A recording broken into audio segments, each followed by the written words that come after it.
Good morning, everyone. I'm Susan Demas, the executive editor here at Lincoln Square. And I'm Sam Osterhout, the executive producer here at Lincoln Square.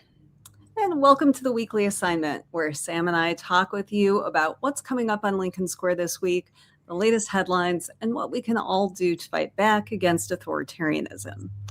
Today, we have the perfect guest to break down whatever it was that we just saw on the White House lawn last night.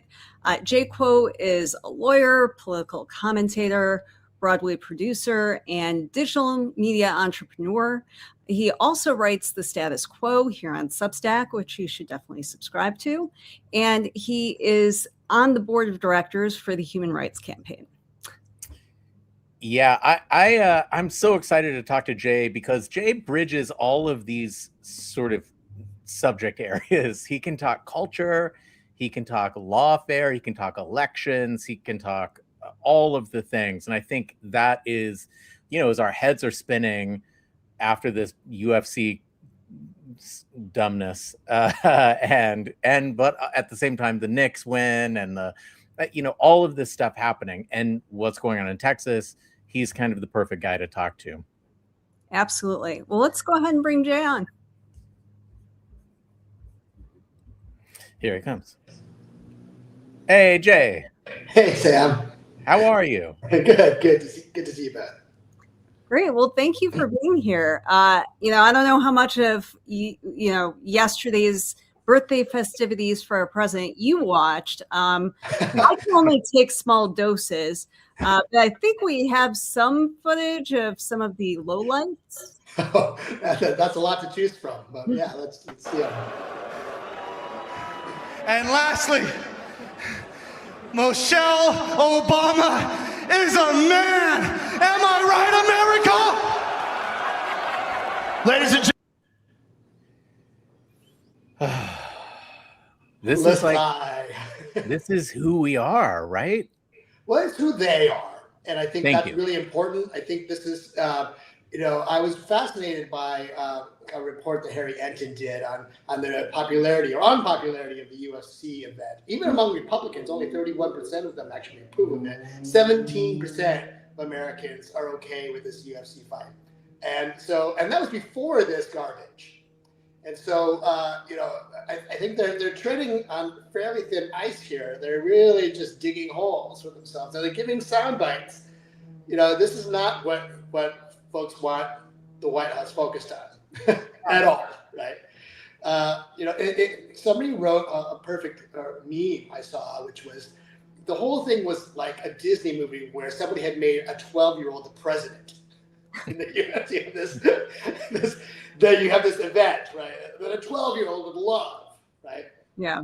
And here they are. So everybody's 12. That's basically what we saw. That was an example of everybody's 12, because you might say that in the 5th grade about your teacher, but you don't say that about the first lady. So it is a total sort of cultural misreading of this moment, I think, and it is.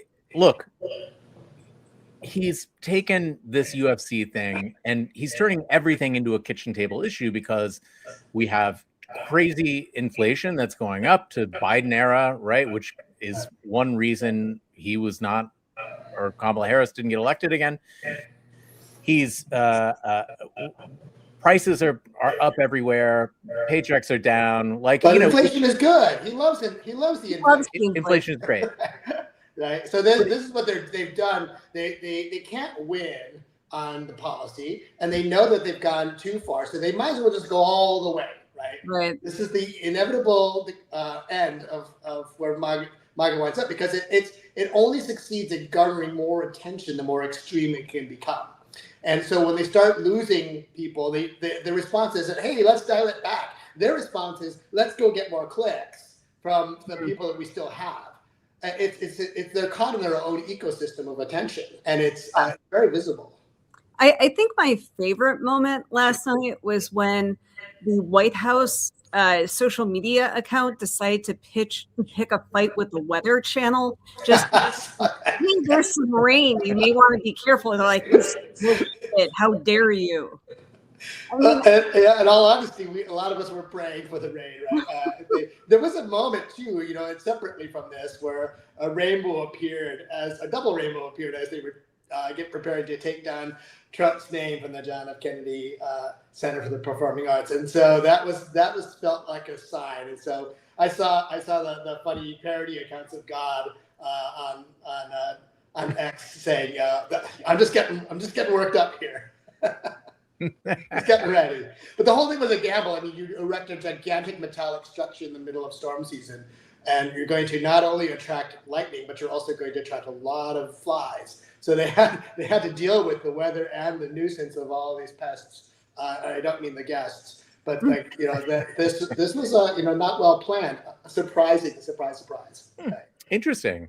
And also, the reflecting pool is mushy and green and disgusting. An algae bloom. Who'd have thought it? Raise the temperature, change the floor so it's actually warmer. Shut down the filtration system for a while. Actually, in fairness, the last time they did reconstruction on this, there was also an algae bloom.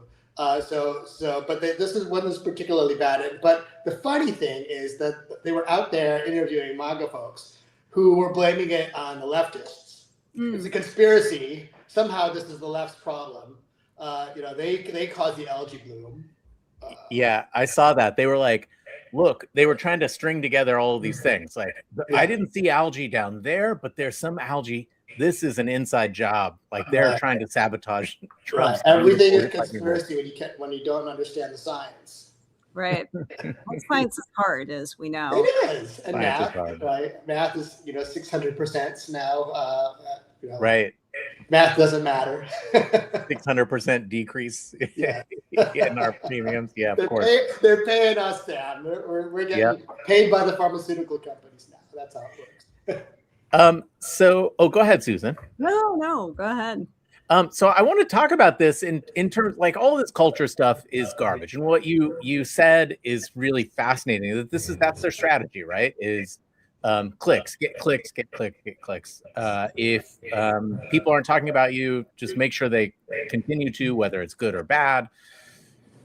And I don't know if it's a strategy. I think actually, I'm not sure it's a strategy. I think they're caught.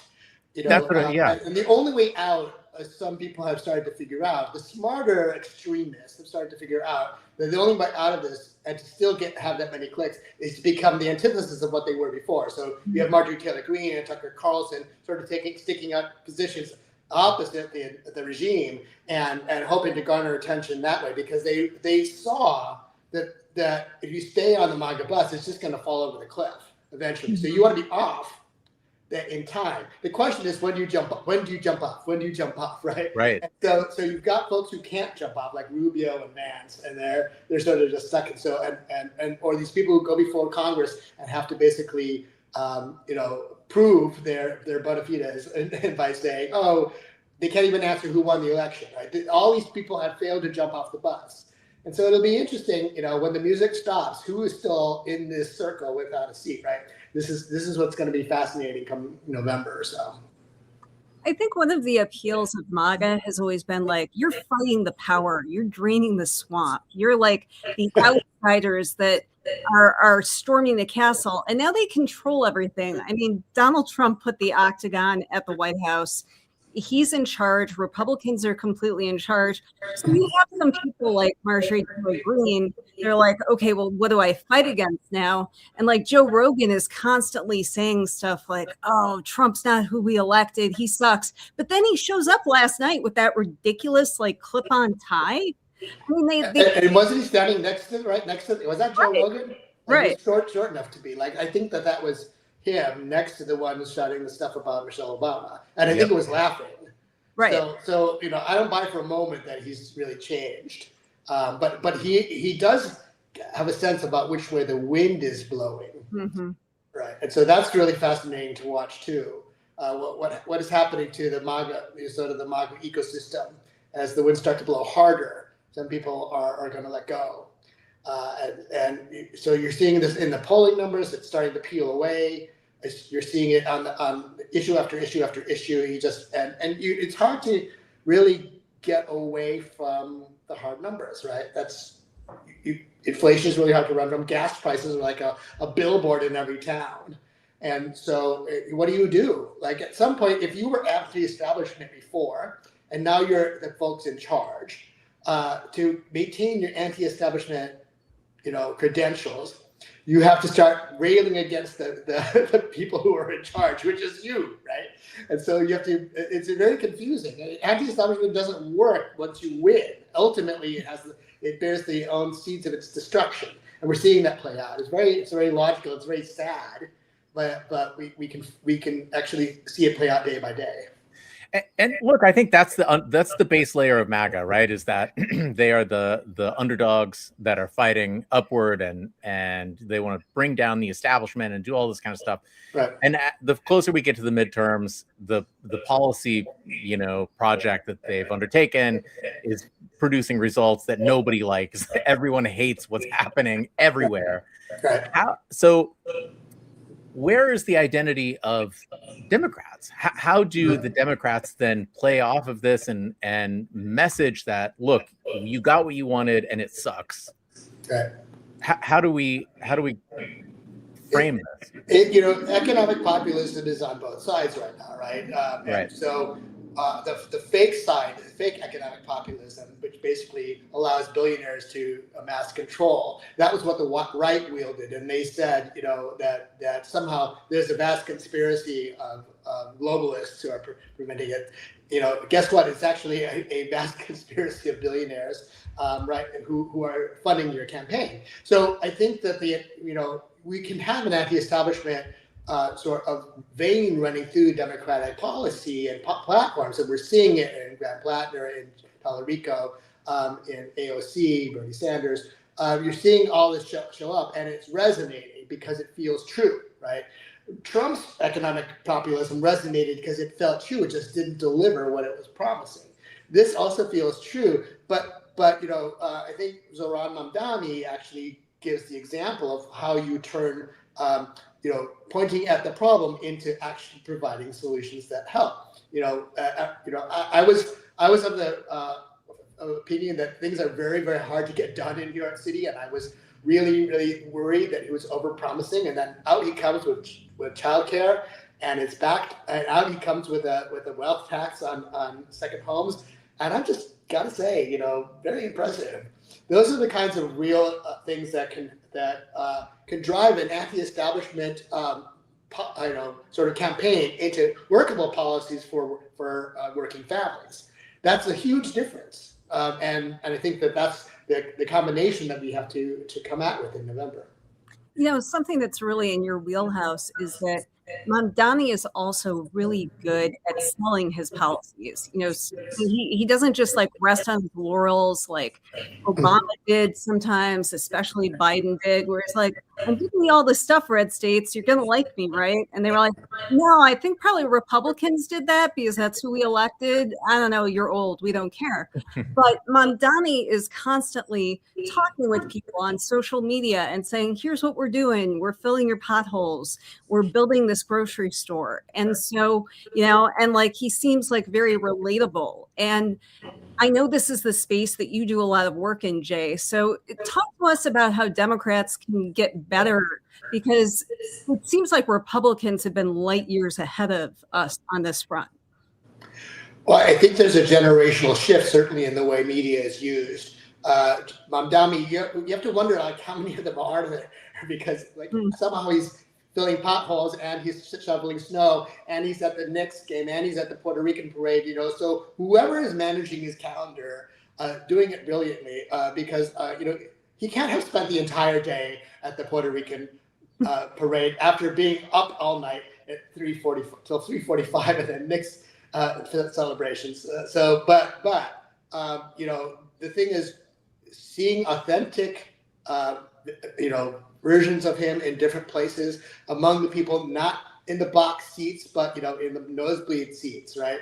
Those kinds of things that he knows how to resonate with ordinary folks, and it's just I get it, and I think that we're seeing that ability also with James Talarico in Texas, and I think that one of the reasons that he's now leading Ken Paxton, other than the fact that Paxton is a criminal, and they've alienated their Latino voters there. I think one of the reasons he can succeed is because, you know, he comes from humble roots and he understands the struggles of ordinary people.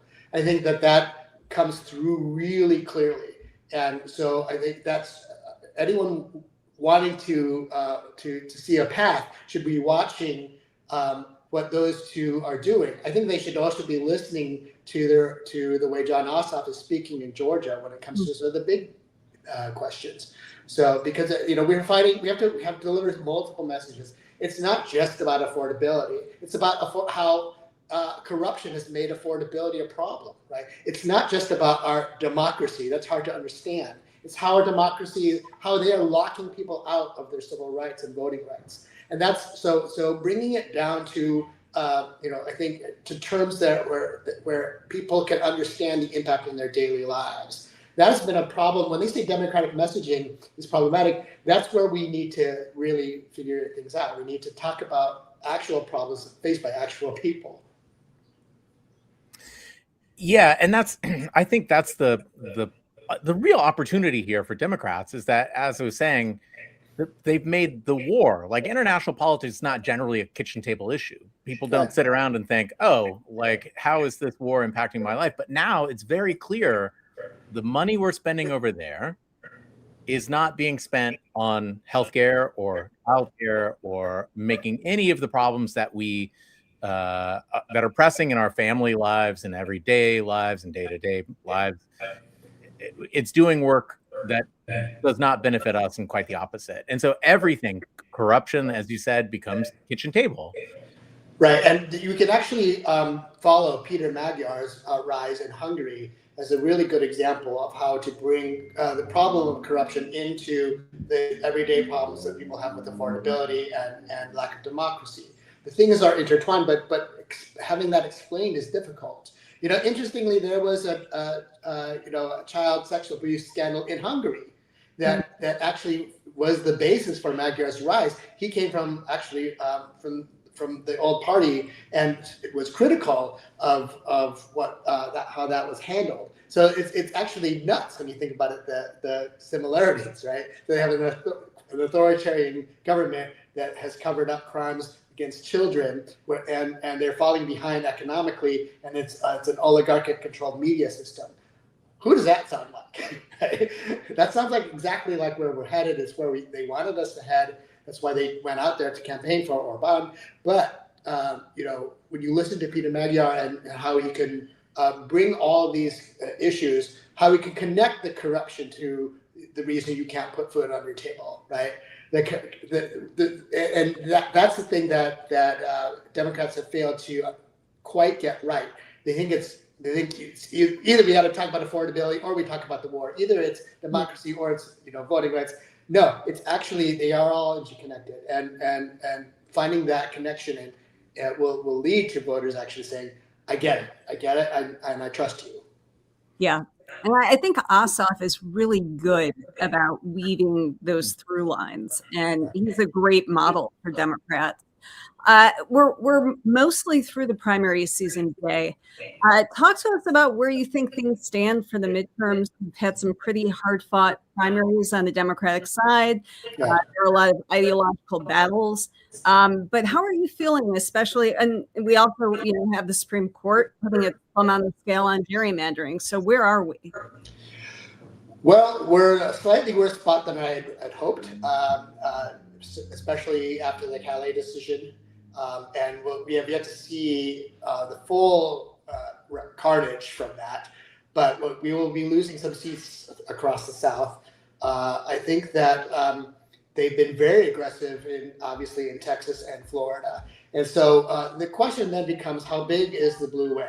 Now, if the blue wave is a light blue wave, some of those gerrymandered seats will hold, and it's going to be a hard-fought battle. If the blue wave gets up to like 7 or 8 points, some of those races that they had thought were in the bag, that they and districts that they pulled things over from, you know, they actually made slightly less red in order to make others kind of pink. You know, that dummy mandering could come back and bite them in Texas and Florida. Those are the two states I'm really watching for that. I think that, historically speaking, we have a very good chance of retaking the House. I would put the odds at fairly good still, even after all these gerrymandering fights. But and I think that we've got a 50-50 shot at winning 4 seats in the Senate, which would give us the technical majority, Fetterman notwithstanding. So, but one thing I am watching very carefully is their attacks upon the election and their attacks upon the way votes were counted in California. Mm-hmm. And I wrote about this, I'm very concerned that they are signaling exactly how they intend to disrupt the midterm election results. The votes in California will still be being counted days after the election is over. The House majority will not have been decided. Many of those seats will look like they were up for the Republicans and suddenly have swung to the Democrats because of the way the mail-in voting works. And right. So they will cry foul, they will cry fraud, and Trump will insist that the counting stops. Yeah. He will interject the Department of Justice, and Mike Johnson will be sitting there wondering if he should seat people, right? So this is what we need to prepare for, and I think, especially with their recent attacks upon the mailing service, I want to just urge people, if you're going to vote early in person if you can, because the fewer mail-in votes that are out there, if you can manage to, obviously not everybody can do this, but if you have early voting in your state, get in there in person and vote early, because especially if you're in a state like California that counts late, because the more votes there are to be counted late, the more chances they have to attack the entire legitimacy of the election. Right. It's the 2020 playbook all over again. Yeah. I'm in Michigan, and so I was, part of those crucial states that finally swung to Biden: Michigan, Wisconsin, Pennsylvania.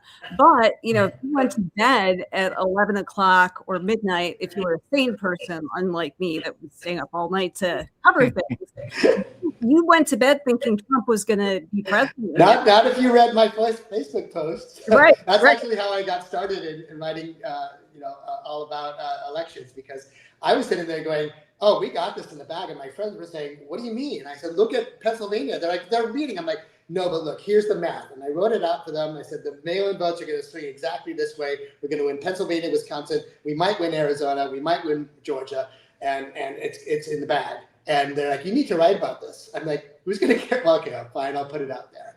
And it just blew up. And so I realized that there's stuff going on in my head about the math and the mail-in votes, which the news, major media news are not reporting correctly. They're not saying just hold off. Everything looks solid. It looks good for Biden. That should have been the reporting. Right. But the way that the elections get reported on, like on TV, is so different, because it's like, oh, they're neck and neck, and there's so much incentive to build suspense, even though a lot of people there, like Harry, and they're looking at the data, they know, like but you cover it like sports. And I think that's what's great about people like you in independent media, where you can just give us the facts and call out that kind of bullshit. And I would just tell people, to the extent that Republicans start saying, "Oh, we're leading, we should stop the count," just remember what the Knicks. Yes. So just remember that games 4 and 5. And then, exactly. You're behind, and you're going to come back and win. I think I'm concerned about the midterms, and for all of those reasons, but also we're crazily in a different world than we were in 24, and AI is every week getting wildly better, and we're already seeing the Spencer Pratt bullshit from California, where people are like, "Oh, 647 ballots were found in the trash in a town that doesn't exist," and this windup, it can be then reinforced with AI images, AI posts, a proliferation of bots, which has already been a problem for the past 10 years. Jay, what do we do other than limit our ballot contact, right? Like get your ballot to the polling station. What else? What do we do? Well, AI is a fairly new problem, and it sort of changes and morphs faster than we can sometimes deal with it. So a lot of the deepfakes and things that we're seeing, it's getting to the point actually where real video gets challenged as AI, and so nobody knows what's true or false anymore. This actually benefits the other side tremendously because they thrive in an environment where the truth is up for grabs, and it depends on who's saying it, and so there is no easy single bullet answer to this. Unfortunately, part of it is misinformation is something that people need to learn how to spot, and that takes time and education. We need states to follow things like they did in Finland, where they actually teach misinformation and disinformation in the schools, and that teachers become conversant in this, that parents teach it to their kids, that parents teach it to their parents, because that's the generation that has learned to trust everything that they see, and unfortunately, half of what they see right now isn't real, and especially around politics. And so, it is a little bit like trying to hold back the ocean sometimes, and maybe the answer is we need to just learn how to swim. Yeah, that's a great line. It's the problem is when you can't tell what's true and not true. It's not just struggling to figure out what's true. It's a sort of embodied hopelessness, where truth actually doesn't matter at all because everything is equally untrue. Or potentially equally untrue. So it doesn't matter. You stop trying. That's right. That's my theory. It's the Russians perfected this. Yes. That's why they're made out of what's called pravda, and why we have a truth social. It's almost parody, but that's exactly what we're facing. I think we need to begin to start with a baseline that the truth actually matters, because that's not actually clear in a lot of situations. That people, J.D. Vance among them, is saying it doesn't matter whether I'm telling you the truth. What matters is whether I got your attention. And, and I'm paraphrasing, but Haitians eating the pets is basically that, right? And so, and Spencer Platt with like but they're raping the pets, I guess is the next thing they were saying, right? So, which is okay, but the ridiculousness of it also tends to follow the same MAGA sort of suicidal line, which is their statements keep getting more and more and more absurd. Why? Because that's the only way they can continue to thrive in an information attention economy. And so at some point, people just go, no, I don't buy it. I don't buy it anymore, out, right? Yeah. And so, so as their audience shrinks, they try to hold on a little tighter to the audience that they have, and they make them more cult-like in their following devotion. It's a self-defeating cycle. So if we can outlast it, it will burn itself out, because people get exhausted by it. It's exhausting to listen to the lies and to believe them. The cognitive dissonance is exhausting for people, and that's why you're seeing people at the edges of the Republican Party peel off, say, "I'm done. I'm not going to vote. I'm not going to vote for a Democrat, but I'm not going to show up in November." We're hearing that a lot, right? That's their concession to the fact that they are exhausted. They were played. They know they were played, and they're out. Yeah. And, I feel like what we witnessed yesterday at the White House, at the Octagon, where you have one of the fighters saying that ridiculous conspiracy theory about Michelle Obama, like, I wish we were at the end of all this, because how much lower can you go? But that really is the logical extension of everything that's coming out of MAGA in this White House. Well, I mean, Trump is famous for being able to just tell you long ahead of time how this is going to go. He famously said he could shoot somebody in Fifth Avenue. I would not be surprised if this is actually how it ends, right? because you say, where does this go? He's basically saying all of the quiet parts out loud now, right? And they're getting more and more ridiculous and absurd. And people eventually are just going to have to decide: do I drink the Kool-Aid that will kill me, and when again go down with this SS Trump, or do I jump now? Do I get in the lifeboat now? Well, that's, that the question has always been, do I drink the Kool-Aid?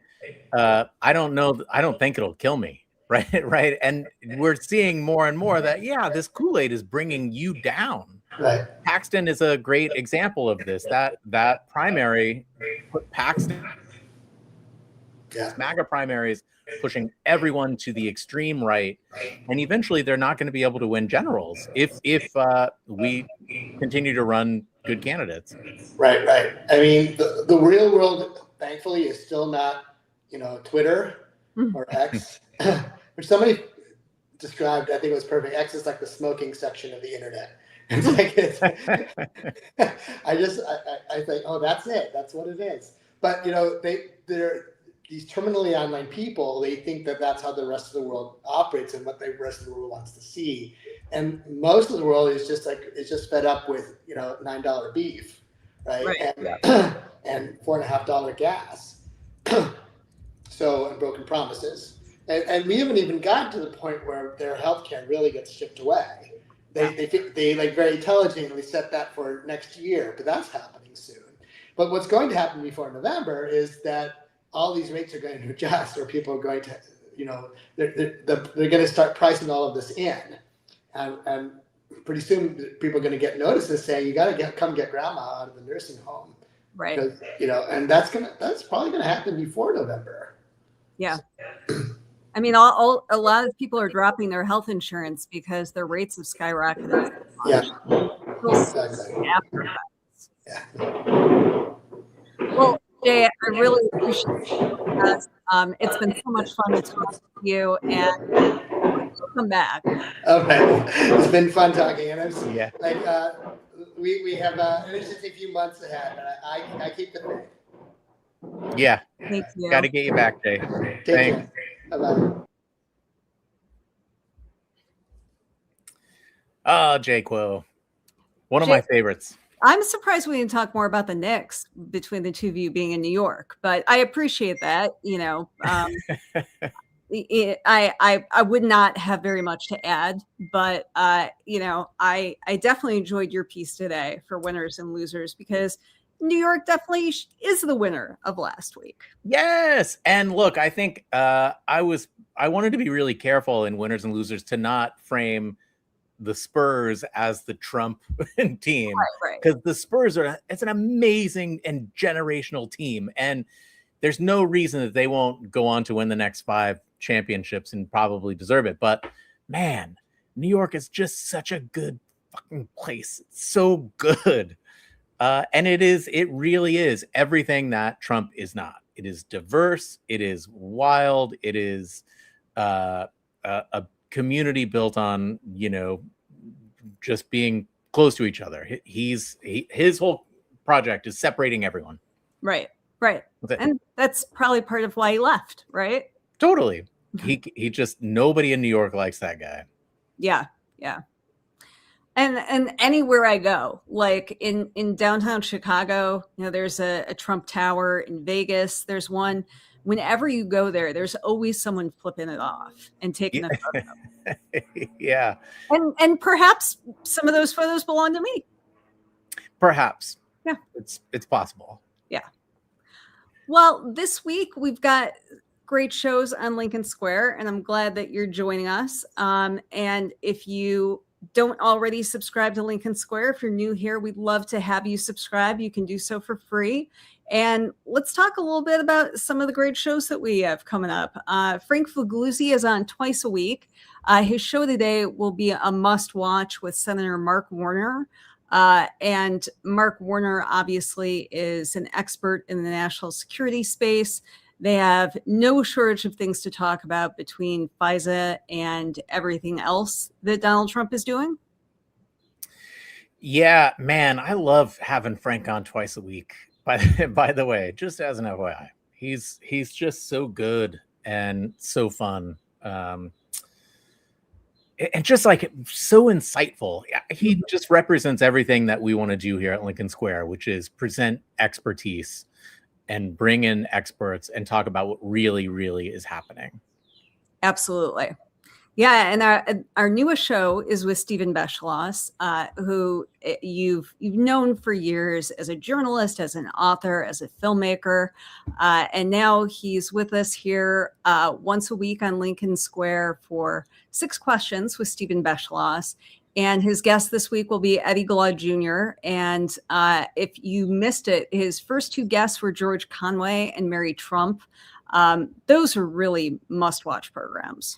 They are, and I gotta say, we've launched 6 Questions on Spotify and Apple Pods as well, and it would be amazing if you could go to your favorite podcast platform and subscribe. Just follow that, because we want to boost numbers there. It just really helps that show out, and obviously, you can always watch it on Substack as well, our home and our sort of castle here on Substack. But go there, and it means that if you podcast it, you can listen to it in the car too.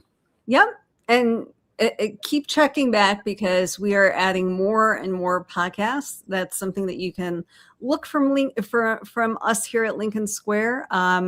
We'll be adding more throughout the year as we continue to expand. So that's pretty exciting. Yeah, it's good. Yeah. And then on First Draft, my show where I talk with journalists and authors, we're going to bring back Audrey Kemp from Courier New York, because we need to talk to somebody from New York this week. And she covers Mamdani. I know she's been there for all of the excitement over the Knicks and a lot of the events that have been going on. There's also a key primary coming up for New York with some congressional races, and she's been doing in-depth reporting there. So looking forward to that conversation at 11 on Wednesday. Yeah, that'll be great. Courier does great work. It's just such I love having that partnership. Yeah, absolutely. And the great thing is that they do excellent reporting, really interesting newsletters, but they also post really great reels on Instagram and TikToks. Yeah. So that, if that's how you like to get your news, you can get good factual reporting that's fun as well. I think this is probably for another time. I know we're running out of time here, but this is where we are in the media, and I feel so lucky to be a part of this, where we're really building coalitions. Like in years past, we would be competing with an outlet like Courier, or Jay Quo, who's another personality on Substack who has his own newsletter. But we're actually building this coalition because the stakes are so wildly important that none of us can do this alone. We all need to build in these partnerships and go forward that way. It really is kind of remarkable when you think about it. Yeah.